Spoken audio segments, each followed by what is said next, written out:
আজি ৮০ সংখ্যক স্বাধীনতা দিৱস।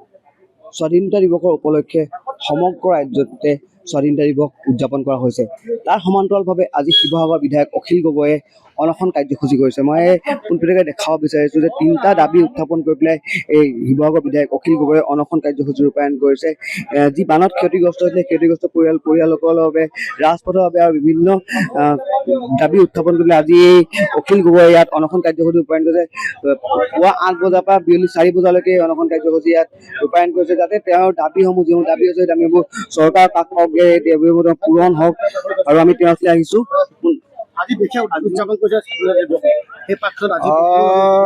সকলো দেশৰ মানুহে যি সময়ত আনন্দ উৎসৱ কৰিছে ৮০তম স্বাধীনতা দিৱসত, আমি সেই সময়ত কান্দিবলগীয়া পৰিস্থিতি হৈছে। কাৰণ 19 তাৰিখৰ দিনা যি ডাঙৰ প্ৰলয় হ'ল, সেই প্ৰলয় যি ডাঙৰ প্ৰলয় হ'ল, সেই প্ৰলয়ৰ পৰা উদ্ধাৰ কৰিবৰ কাৰণে চৰকাৰে কোনো ব্যৱস্থা কৰা নাই। গতিকে মোৰ প্ৰথম দাবীটো হ'ল যে কেন্দ্ৰীয় চৰকাৰে আমাৰ এই ডিজাষ্টাৰটোক এটা নেশ্যনেল ডিজাষ্টাৰ ৰূপে ঘোষণা কৰি, ৰাষ্ট্ৰীয় দুৰ্যোগ ৰূপে ঘোষণা কৰি ব্যৱস্থা গ্ৰহণ কৰিবলৈ আৰম্ভ কৰিব লাগে। তেতিয়াহে আমি আচলতে প্ৰকৃত যিবিলাক আমাৰ সা সুবিধা সেইবিলাক সা সুবিধা লাভ কৰিব পাৰিম। দ্বিতীয় বস্তুটো হ'ল যে অসমৰ মুখ্যমন্ত্ৰীয়ে এই গোটেই ঘটনাটোক লুকুৱাবৰ কাৰণে প্ৰাকৃতিক ঘটনাবিলাক কৈ ডাৱৰ বিস্ফোৰণৰ ফলত হোৱা বুলি হুলস্থুল কৰি গোটেই ঘটনাটোক লুকুৱাবলৈ যত্ন কৰিছে। মই ভাবোঁ যে এই গোটেই ঘটনাটোৰ ওপৰত সেইকাৰণে এটা চিভিয়াৰ তদন্ত হ'ব লাগে। ইতিমধ্যে IMD-য়ে ইণ্ডিয়ান মেট্ৰলজিকেল ডিপাৰ্টমেণ্টে কৈছে যে ই কোনোপধ্যেই ডাৱৰ বিস্ফোৰণৰ ঘটনা নহয়।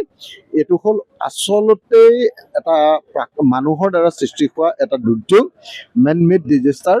আৰু সেইকাৰণে আমি সকলোকে অনুৰোধ জনাইছোঁ যে চৰকাৰৰ ওচৰত দাবী জনাইছোঁ যে এইটোৰ ওপৰত এটা চিভিয়াৰ তদন্ত হ'ব লাগে আৰু প্ৰকৃত দোষীক শাস্তি দিয়াৰ ব্যৱস্থা কৰিব লাগে।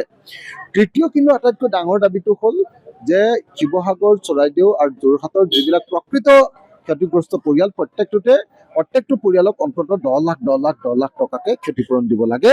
আৰু অকল পৰিয়ালবিলাক নহয়, দোকানবিলাককো 10 লাখ টকাকে দিয়াৰ ব্যৱস্থা গ্ৰহণ কৰিব লাগে।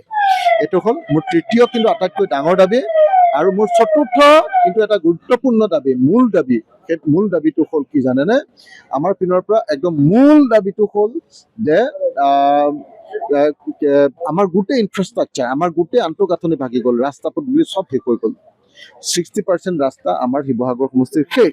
গতিকে সেই 60% ৰাস্তা পুনৰ নিৰ্মাণৰ কাৰণে আমাৰ শিৱসাগৰ সমষ্টিত 1000 কোটি টকা দিব লাগে, নাজিৰা সমষ্টিত 1000 কোটি টকা দিব লাগে, যাতে আমি ভাগি পৰা ৰাস্তা পদূলি পুনৰ নিৰ্মাণ কৰাৰ ব্যৱস্থা কৰিব পাৰোঁ। আমি দেখিছোঁ আপুনি 19 তাৰিখৰ অহৰ্নিশে আপুনি ইমান কষ্ট কৰি আছে, বিভিন্ন স্থান কৰিছে, এইটো শলাগ ল'বলগীয়া, মিছা নকওঁ বাৰু। কিন্তু আজি আপুনি স্বাধীনতা দিৱস কোমল বৰাই শিৱসাগৰত আহি টকা পূৰণ কৰিলে, তেওঁক আমি আপোনাৰ অন্যখনৰ কথা সুধিব চেষ্টা কৰিলোঁ, সাহস নকৰিলে তো ক'বলৈ। তেওঁ কি ক'ব নেকি আপুনি? কি ক'লে তেওঁ? একো নক'লে, পাছত কম আৰু তেওঁ একো নকওঁ আৰু। এইটোৱে আটাইতকৈ ডাঙৰ ঘটনা যে ৰাজ্য চৰকাৰ, কেন্দ্ৰীয় চৰকাৰ সকলোৱে আমাৰ মহাপ্ৰলয়টোক আচলতে যি ধৰণে ইম্পৰ্টেঞ্চ দিব লাগে সেই ইম্পৰ্টেঞ্চটো দিয়া নাই। যি ধৰণে মানুহক সহায় কৰিব লাগে সহায় কৰা নাই। 15,000 টকাটো যিমান পৰিয়ালে পাব লাগিছিলে পোৱা নাই। মই অসমৰ মুখ্যমন্ত্ৰীক 8,800খন নতুন ফৰ্ম তেখেতক মই দিলোঁ যে 8,800 মানুহে আপোনাৰ থাকি গ'ল মোৰ সমষ্টিত, তেখেতক দিলোঁ। এতিয়ালৈকে সেইটো অনুমোদন হৈ পইচা লাভ কৰা নাই। গতিকে মই ভাবোঁ যে শিৱসাগৰৰ প্ৰত্যেকটো পৰিয়ালে যাতে প্ৰকৃত অৰ্থত মানে যিটো ক্ষতিপূৰণ পাব লাগে, 10 লাখ টকাৰ ক্ষতিপূৰণ, আৰু এতিয়া বৰ্তমান যিটো 15,000 টকাৰ এটা এককালীন সাহায্য দিছে, সেইটো দিয়াৰ ব্যৱস্থা গ্ৰহণ কৰিবৰ কাৰণে মই আহ্বান জনাইছোঁ। মানে মই দেখিলোঁ যে তেওঁলোকে কৈছে যে আটাইতকৈ বেছিকৈ ক্ষতিগ্ৰস্ত হ'লে চব ধৰিলে মানে 3,85,000 টকা পাব। এখন গাড়ীৰ দামে 20 লাখ, 30 লাখ, 40 লাখ, 50 লাখ, হয়নে? স্কুটি, মটৰচাইকেল আছে, ভিতৰৰ বস্তুবিলাকৰ কথা আছে, ঘৰটোৰ কথা আছে। আটাইতকৈ বেছিকৈ তেওঁলোকে কৈছে যে 1,70,000 টকাৰ পৰা আমি 3,85,000 টকালৈকে দিব পাৰিম। এইটো হ'ল তেওঁলোকৰ হায়েষ্ট দিব পৰা ক্ষমতা বুলি কৈছে। যদি এইটো হয় তেতিয়াহ'লে আমি আচলতে শিৱসাগৰ মানুহে একোৱেই নাপাম।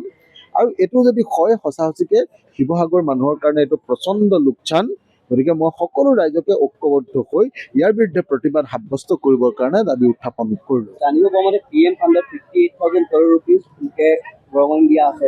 সেই পইচা মুখ্যমন্ত্ৰী খুজিব নোৱাৰে নেকি? মুখ্যমন্ত্ৰীয়ে প্ৰধানমন্ত্ৰীক লগ ধৰিবলৈ গৈ সাক্ষাৎ নাপালে। প্ৰাইম মিনিষ্টাৰ ইমান দুখত আমাৰ ওচৰলৈ আহিব লাগিছিলে। আমাৰ গৃহমন্ত্ৰী অমিত শ্বাহ আহিব লাগিছিলে। না অমিত শ্বাহৰ পৰা তেওঁ সহায় পালে, না তেওঁ PMৰ পৰা সহায় পালে। PMক আনকি সাক্ষাতো কৰিব নোৱাৰিলে। গতিকে প্ৰধানমন্ত্ৰীয়ে যে একেবাৰে ইম্পৰ্টেঞ্চ দিয়া নাই অসমক, আৰু মুখ্যমন্ত্ৰী হিমন্ত বিশ্ব শৰ্মাকো যে একেবাৰে ইম্পৰ্টেঞ্চ দিয়া নাই, সেই কথাটো এতিয়া আৰু জল পট হৈ পৰিছে। আপোনাৰ যিটো পুৰণা ৰূপ আন্দোলনকাৰী আকৌ আহিছে, আপুনি যদি আপোনাৰ দাবীসমূহ মানি নলয়, কি আপুনি দাবীসমূহ মানি নলয়, পৰৱৰ্তী সময়ত আপুনি কেনেধৰণৰ ব্যৱস্থা গ্ৰহণ কৰিব? আজিৰ দিনটোত আমি অনশনত বহিছো। অহা পৰহিলৈ আমি ONGC ঘেৰাও কৰিম, ONGCৰ নাজিৰা এছেট কাৰ্যালয়। তাৰপিছত আমি এটা এটাকৈ গণসমাৱেশ আয়োজন কৰিম, আৰু গণসমাৱেশবিলাক আয়োজন কৰাৰ পাছত যদি চৰকাৰে নুশুনে তেতিয়াহ'লে আৰু মুখ্যমন্ত্ৰীৰ ঘৰলৈ যাম। এয়া আছিলে বিধায়ক অখিল গগৈ, আৰু পুৱা 8টা বজাৰ পৰা বিয়লি 4টা বজালৈকে তেওঁলোকে এই ধৰণে অনশন কাৰ্যসূচী ৰূপায়ণ কৰিব। আৰু এটা কথা ইয়াতে উল্লেখ কৰিব লাগিব, এই যি অনশন কাৰ্যসূচীৰ পাছতে কি ধৰণে চৰকাৰ প্ৰশাসনে কি ধৰণৰ ব্যৱস্থা গ্ৰহণ কৰিব, যিখন দাবী আছে দাবী মানি ল'ব নলয়, সেয়া অনাগত সময়ত লক্ষণীয় হ'ব। যিকোনো খবৰৰ বাবে যোগাযোগ কৰক 9181 307 221 আমাৰ এই নম্বৰত।